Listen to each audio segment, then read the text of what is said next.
Women are falling in love with demons. Does your dating life suck? Are you looking for a solution? Well, I have one perfect for you. Let's back in order together. This order is for Amy. Amy got I accidentally summoned a demon boyfriend. This book is about Raina, a woman in her mid 30s who has terrible luck in dating. So one night, like the book lover she is, she goes home, sips some drink, and then reads a spell from a book, landing her a demon soulmate named Matisse. Women are falling in love with demons. Yes, guys, this is actually happening. So more and more women are reading books, romantic books, about falling in love with demons and becoming physically intimate with demons. Watch to the end of this video to fully understand why women are falling in love with demons and what the implications are for this, as well as how this will further impact the relationships between men, women, and society. And now let's just go ahead and jump right back into the video. Adding in all of the bookmarks and goodies that go with the book. ASMR time.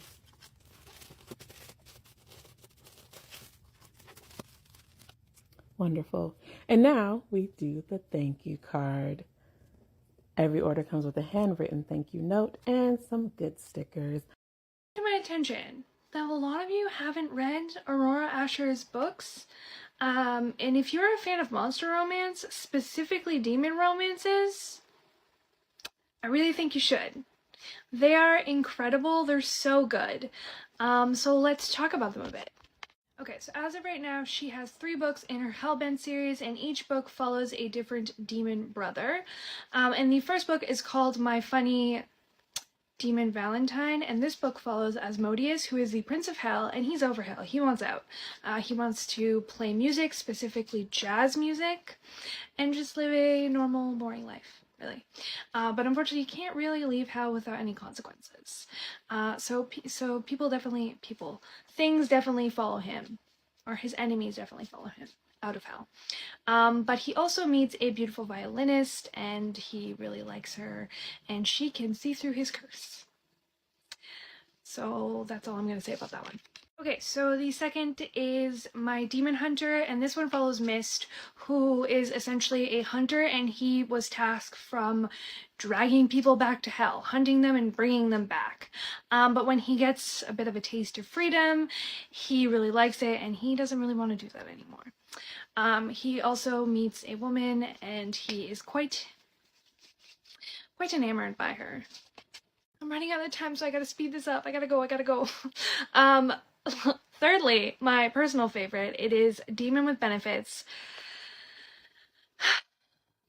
This one. I was immediately dragged in by the cover alone for this one, but the book itself is absolutely incredible as too. So yeah, and this book follows Memph, and Memph is a artiste. He loves making sculptures and art, and that is his thing, and he's covered in tattoos, and he is beautiful. Okay, beautiful. Memph is sort of the lighthearted, grinning, snarky one of the bunch, and he has a bit of a love-hate relationship with a witch. And she is a commitment phobe. She doesn't want commitment. She's been there, done that. It didn't end well. So she's like, I'm done. All I want is, some fun times. Yeah, guys. So women are falling in love with demons. We were warned about this in the Bible, where they said the sons of God came to earth, I believe, and basically became physically intimate with women on earth. Now, when you say the sons of God, we're talking about fallen angels, presumably. And who are fallen angels? Well, fallen angels would be the demons. People often think that demons are humans. This would be incorrect. Demons are not humans. Human beings can be demon possessed, but human beings are not demons. Demons are the fallen ones. Satan, think about it. Lucifer is Satan. He's the devil. He's the king of hell. Okay? And all of the fallen angels that followed him, and there were a ton of them. We really don't know how many, but they said it was a lot. A lot could be dozens, a lot could be hundreds, a lot could be thousands, a lot could be millions. So there were a lot of fallen angels that followed Lucifer out of hell. They are the demons. They came down to earth, and they got it on with with women, on the women that were on Earth, and that is how we ended up with like races of giants and all of the other stuff, evidently. But you have to think about it very, very carefully. What women are falling in love with, basically fallen beings. All right, they are falling in love with demons. In some books, they are actually getting into relationships with Satan himself. This is what modern women are doing. And it's not a matter of, oh, it's a black women or white women. Guys, it's every woman of every ethnicity right now. They're reading these books, they're putting them out in the open in places like Barnes and Noble, giving them because it's normalized now. You can't say anything anymore in the United States. You basically are men have been shut up and shut down. So women can basically do witchcraft in the open. They can do witchcraft in the open. They can talk about witchcraft. They can discuss their relationships and how thirsty they are for demons, and why demons are better than heterosexual men. Demons are safer than heterosexual men, just like they would rather choose a bear than a heterosexual man. They'd rather run into a demon than a heterosexual man. A demon. And of course, many of you might say you just don't understand this, but it makes perfect sense, because women basically go by feelings, and they choose the feelings that they like. So the idea of being with this evil, misunderstood being, like, you have to think about it. Like, demons are going to be like ultimate Tyrones, ultimate Chads, you know? Like, they're the worst of the worst. So they're going to be sprawling and strong and powerful, but they're also bad boys, man. They're just misunderstood. It's not like they're going to maybe that could happen, but there's also a different side to these guys, to these demons. They're sensitive, and they're compassionate, and they love art, and you just don't understand. You just don't understand who they really are. All right, they're so misunderstood, and they're so complex, and they're so deep, and these women, they just want to make them happy. They just want to be, and of course, it doesn't hurt that they're so hot. Oh my gosh, it doesn't hurt that they're so dreamy. Like, you just don't have guys like these on Earth. Y'all, these women are on something else, y'all. They are on 100% on something else. Load of this book cover. How freaking stunning is this? This is one of those covers that the artwork is just so beautiful that I want it as artwork on one of my walls. But let's talk about the book. So this is called So Witches We Became. I haven't read it yet, but I am obviously going to sometime soon. This is a YA horror. This is a revenge horror. And it is about a girl and her group of friends. They are in high school, and they're wanting to go to a spring break vacation on this private island in Florida. But the main character, Nell, has these secrets that she brings to the island with her, secrets that align with tragic history that happened at this island. And Nell and her friends end up getting trapped by this unseen beast type creature. Getting off the island means risking friendships, risking sanity, risking lives, and Nell is left to face these horrific memories that she really preferred to leave in her past. This book is a queer feminist horror, talks about the aftermath of surviving sexual assault and how to find power in the shadows of your past. It's definitely one where you're going to want to check your trigger warnings before going into it, but definitely one that I am looking forward. So We Became Witches. This is a book about women's empowerment. Yeah. Unbelievable. Unbelievable, y'all. They are openly out here discussing their witchcraft now, and how wrapped up they are in their witchcraft. I finished. Let's talk about it. This was a 5-star read. This book was so good. 750 pages, over 100 chapters. And when I tell you that if there was one page missing, one paragraph missing, one chapter that wasn't there, this book would have felt incomplete. I don't know how L. Kaysen managed to write such a long ass book and make me feel like I was reading a novella the whole time. Like I couldn't stop. This was your true hood ass love story. It was so damn good. I have not read a book like this in so long. Have I ever read a book like this? I don't even know. We follow Dream, who is the daughter of this family who is in the gun dealing business. And then you have Demon, who is the brother of the most dangerous kingpin in the city. And he is known as the most cold and calculated unaliver everywhere. Dream tends to be this fixer of her family. So when her brother runs off and elopes with this kingpin's daughter and impregnates her, it becomes a thing, and she has to go and figure out a way to smooth things over. And the kingpin basically says, you know what, a daughter for a daughter. Your son took my daughter, so now your daughter belongs to my brother for the next 30 days, and he could do whatever he wants with her. Demon has always sworn off love. He has a really hard upbringing that you get bits and pieces of. They're really detailed, the pieces that you do. Demon. Oh my god. Oh my gosh. I've never been a fan of annotating. Like, I never seen the point of annotating. But then I was like, now I kind of want to annotate. And I annotated the fuck out of this bitch right here. Let me tell y'all something. Tomorrow is release day. And if y'all don't get on y'all fucking Zooms, I don't know what to tell y'all. Because y'all... Demon boyfriend. Y'all, are you serious? USA Today best-selling Jessica Cage. I accidentally summoned a demon boyfriend. Y'all ain't no readers for real. Tap in, okay? Jessica Cage, you did your big one. When I tell you, I read this book on live, and all of my friends just seen me giggling and cackling and giggling.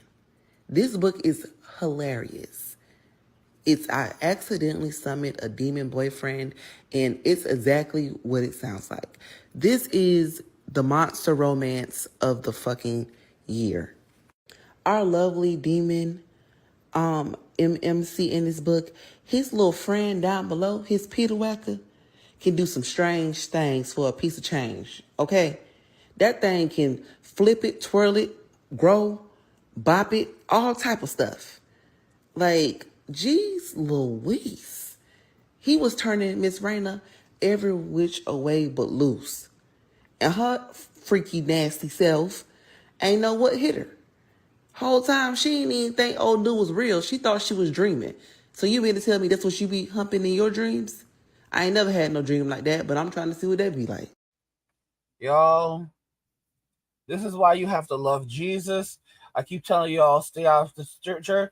The church is just another form of the state. The streets lead to the church leads to the street. Church leads to the street, so stay out of the church and stay off the streets. Love Jesus. Where 2 or 3 are gathered, let there be God. Guys, because guys, you have to be so careful. You have to be so careful. Don't get mixed up with anyone. Don't get mixed up with any of these ladies in Western society.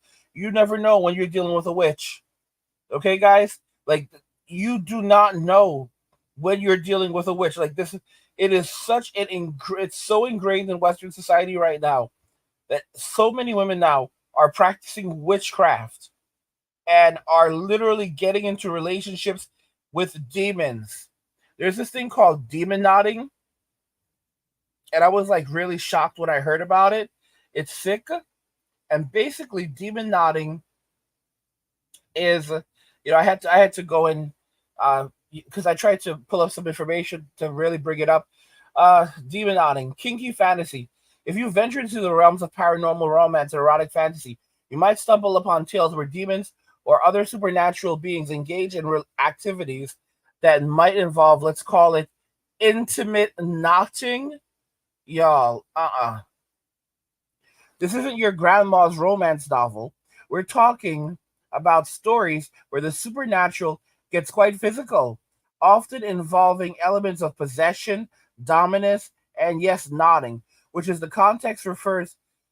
this context refers to a biological or magical feature that locks things in place. Oh God. Think of it as nature's way of saying you're not going anywhere. A kink or a fetish. In the broader world of human kinks, knotting can refer to a specific interest in the physical or imagined act of being tied or locked in place during intimate activities.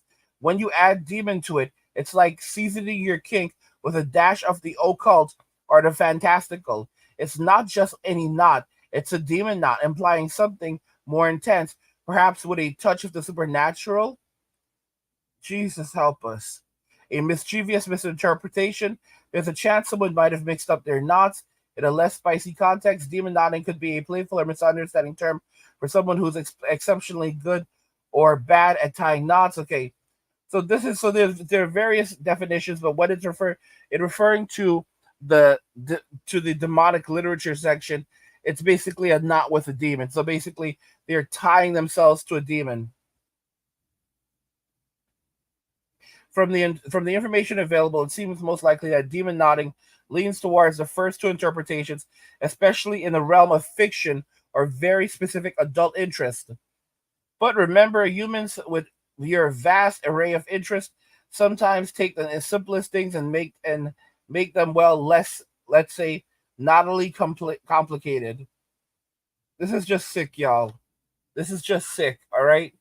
They are out here doing their witchcraft. What guys? What does this mean for society? What it ultimately means is that you're gonna see more men seeing what women are doing and deciding that they're done with it. They're gonna walk away. They don't want to be in a relationship with people who are engaged in this type of thing. And you're gonna see more women saying that, hey, this is incredible. They're only gonna push it more into the mainstream, guys. They're only gonna push this more into the mainstream because they love to just put it in front of everyone. You're gonna see it on ABC News. Like, oh my gosh, look how wonderful this book is, where this woman is in love with a demon and they have little demon babies. Oh my God. Oh my God. Like, that's where it's headed, guys. You're going to see, and think about it. Come 2030, 45% of all women in the United States will be childless and single. And why is that? It's going to be because men are done. Men are done with the relationships. Men are done with the BS. And when you see women doing things like this, men are not going. Most men of God, are not going to choose women who are engaged in this type of godless behavior over God. Like, this is why it's best to be alone than to be in a relationship with someone who is overly demanding, and then to make matters even worse, in lusting after demons. This is absolutely terrible, absolutely terrible. By the way, guys, if you're enjoying the content, subscribe to our newsletter for my personal thoughts, insights, and a free copy of my ebook, The Blueprint for Escaping the Rat Race. Click the link in the description to get your free copy. Guys, what do you think regarding all of this? Women are falling in love with demons. Let me know your thoughts, and we'll talk about it in the comments. Like the video if you like it. Don't forget to subscribe. And if you like the video, share the video. And just remember that all roads lead to MWA, men walking away. And cheers.